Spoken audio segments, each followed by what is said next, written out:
Our protagonist doesn't like cilantro? Yeah, he has reached supervillain status for me. Here are my immediate thoughts on The Penguin Season 1, Episode 2.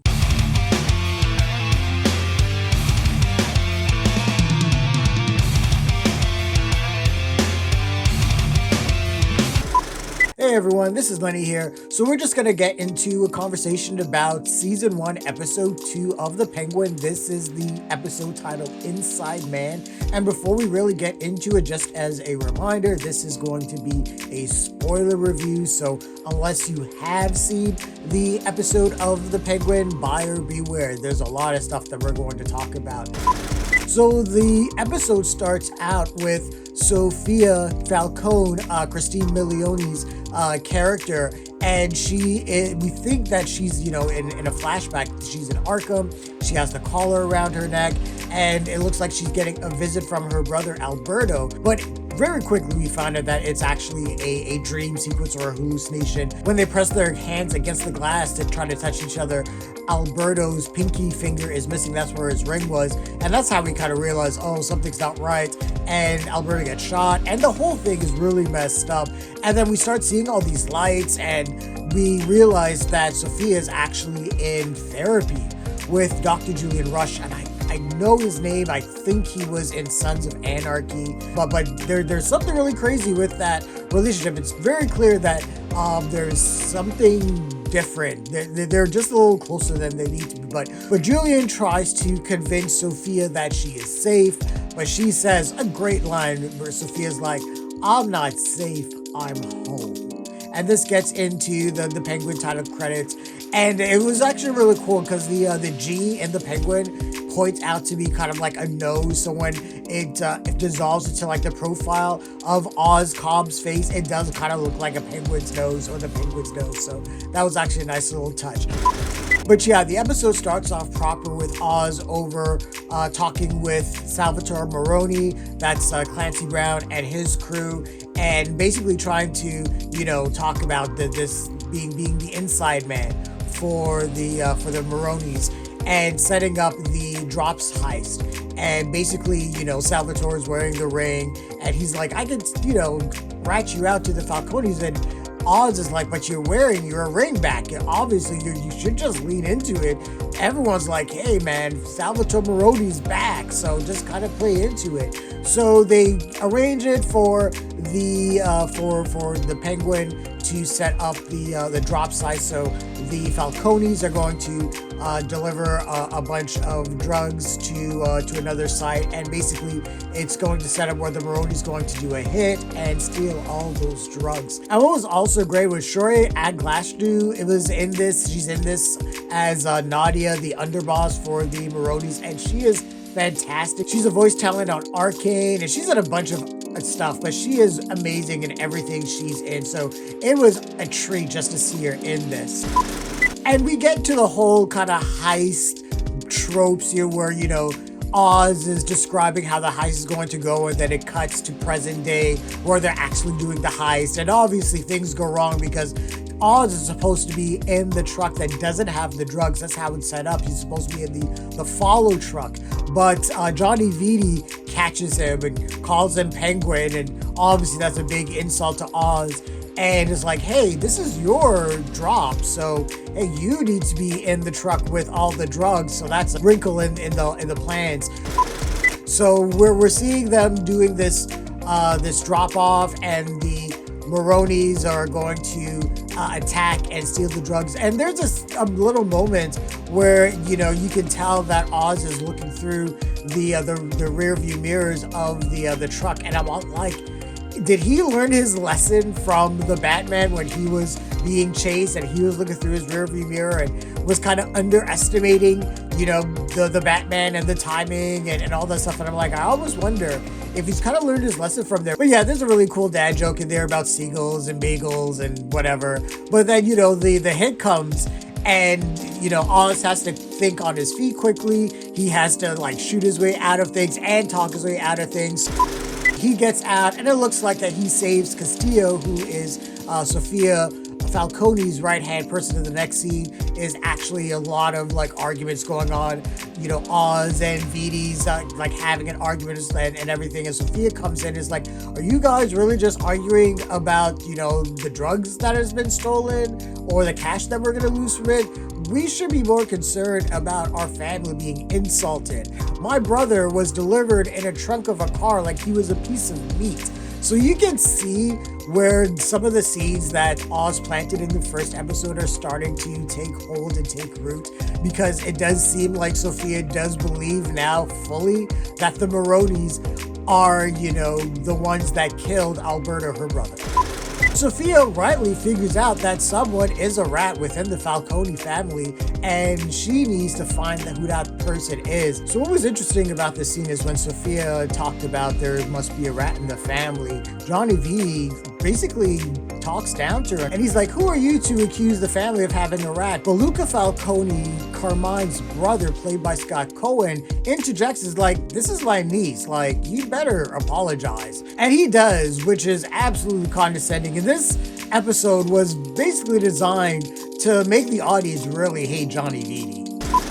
Oz tries to, continues to manipulate Sofia with everything that's going on. And Sofia is still, is seeing through Oz. Is like, you think you know what you want from me? And again, Christian Militoni is absolutely awesome. So the next scene is, the setup of the party scene, and this is where Oz gets on Vic for having cilantro on the tacos, which I'm just like, how can you not like cilantro? But I guess for some people, it must taste like a bar of soap. It's just never been my thing. But yeah, the party starts up, and Oz's lover is there with a bunch of other call girls and sex workers. And it's great because, she figures out right away that he killed Alberto. And she's like, listen, I don't want Sofia Falcone, like, knocking on my door, because that's death. And I'm going to be honest with you, I do kind of feel like she is not long for this world. There just seems to be a lot of foreshadowing already. But also, we see Vic talking to a cam girl, and he's just super nervous around her. But at the same time, he gets a text. I don't know if it's from family or from a girlfriend, but they're asking if he's okay. So we're starting to see a little bit of Vic's life. While all of this is going on, Sofia hires a private eye who used to work for her family, and he used to work for the police, but he's a drophead now and is actually pretty hilarious. He tries to do his best to avoid her at all costs, but it's just not possible because he runs into Castillo, Sofia's right-hand man. So she basically tasks him with finding out who the rat is in the family. Also, with Sofia, it's really crazy. There's a scene where she wakes up and it's like she had a nightmare or night terrors or something like that. And we realize that she's sleeping in her closet and she's clawing at her neck. And that scene was like, for me, was just was a little too real. But I'm assuming that that's from, her being so used to having that collar around her neck when she was at Arkham. She's like clawing at it. But that was like really crazy. And then we get the scene where Oz meets up with his mom, and her dementia's getting worse, and he has to pay off the landlord to keep an eye on her. And the landlord's like, listen, man, her dementia's just getting worse. And Oz's like, what, are you a doctor now? So he pays him off, and then the guy leaves, and, he's able to kind of bring his mother back, and with a little bit of music, with some jazz music and everything like that. You can see again where the seeds are planted, where, Oz was pushed in a certain direction and into a certain lifestyle by his mom. She gives this devastating line, if my son is nothing, what am I? And it's like, come on, man, why are you putting all this pressure on your son? And the next moment was actually pretty cool. This is the funeral scene, and Oz, there's a scene with Oz and a driver, and they're kind of like trying to figure out who has the right of way. It's such a real, nice little touch that I think everyone, can relate to. But Oz and Sofia meets up at the funeral. Sofia rightly points out that, hey, I didn't see you there, but Oz lies and is like, hey, I was at the back. And they have a little conversation, about grief and loss, and Oz talks about, what happened with his mother when his brothers died, and how she felt, and how she kind of got over it one day by taking him to a jazz club, and it was the first time he heard live music. It's a really nice scene. This scene work in this show is so good. And he lies this was a very important thing. Oz lies to Sofia that his mom is dead. And honestly, I believe that's a really smart thing to do because you do not want to put anyone in danger when you are playing these dangerous games that Oz is playing with both of these warring families right now.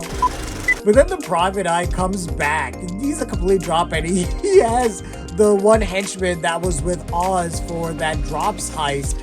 And, obviously he's one of Salvatore Maroni's men. And Sofia is like, what are you doing? And the PI is like, you wanted answers? Like, here are some answers.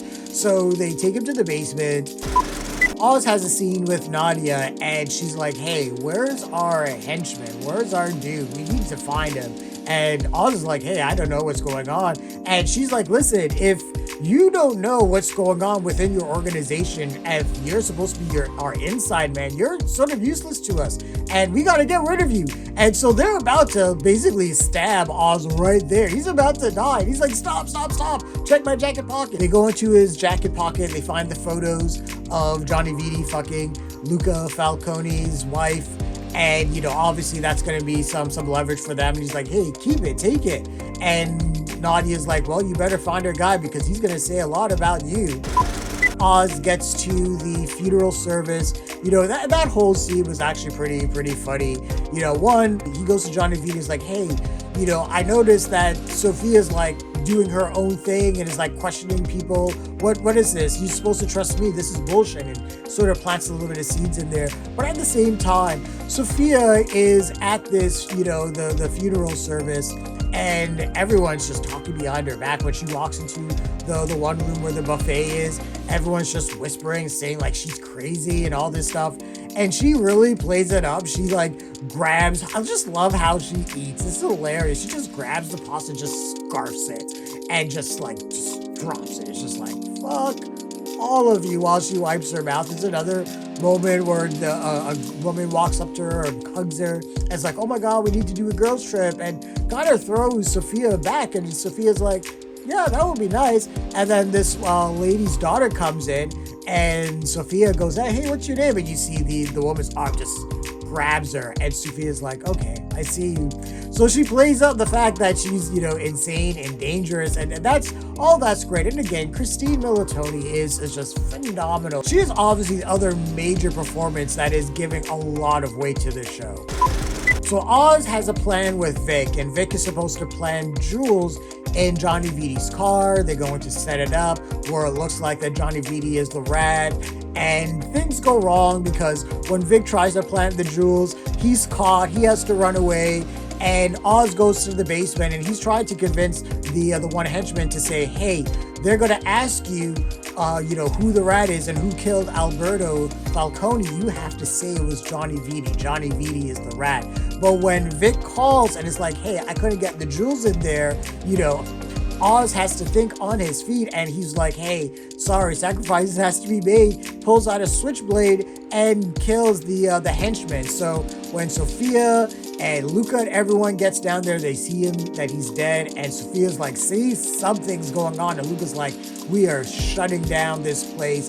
Anyone that was part of the drops heist, they are going to get checked, and we're going to see what's going on.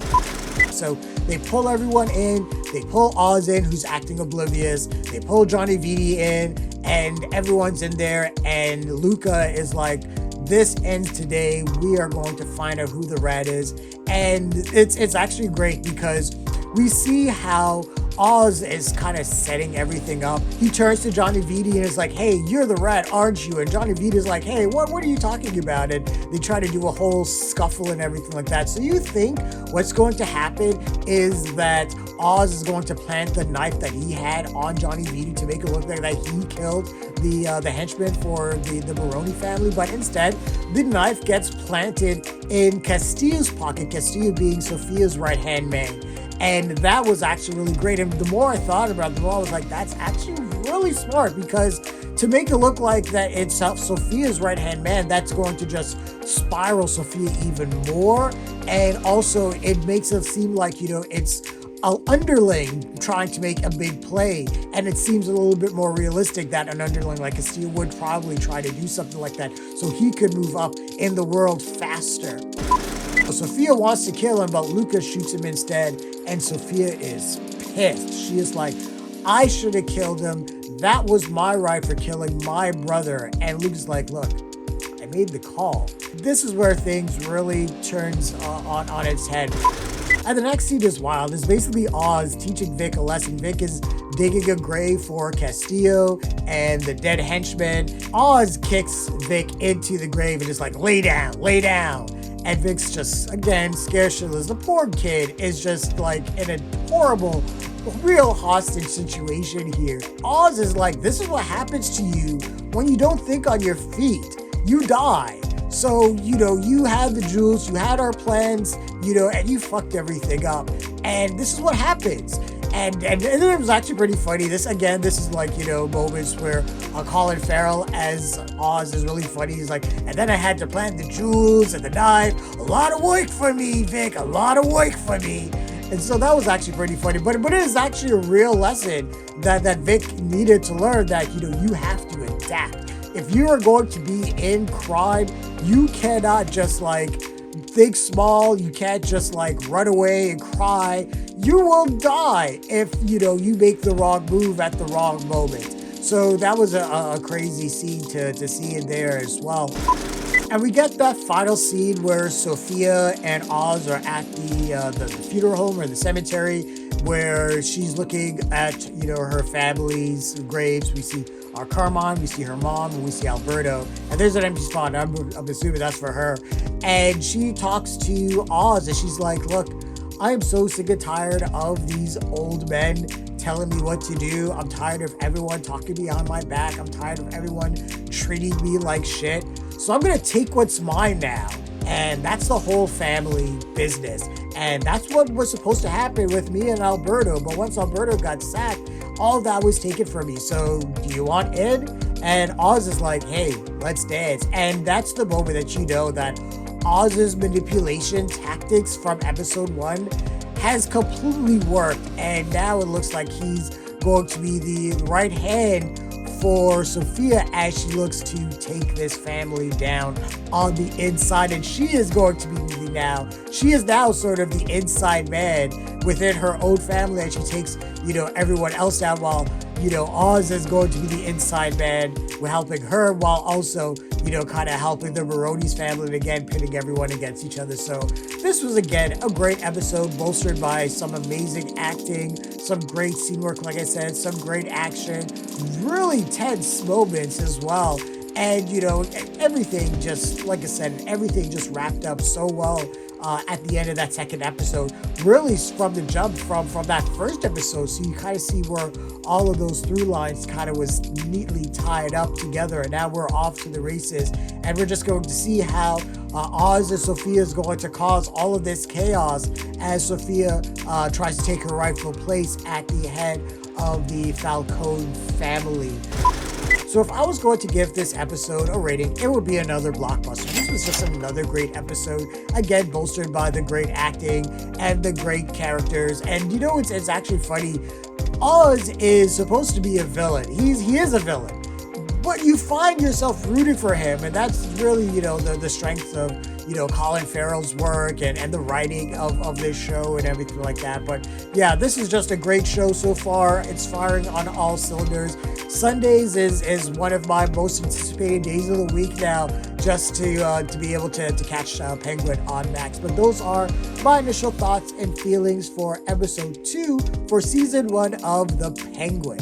What did you guys think of the episode? Share your thoughts, leave your comments, like the video, subscribe to the channel, and don't forget to hit that bell icon so you can get notifications as well. Thanks a lot, everyone. Take care.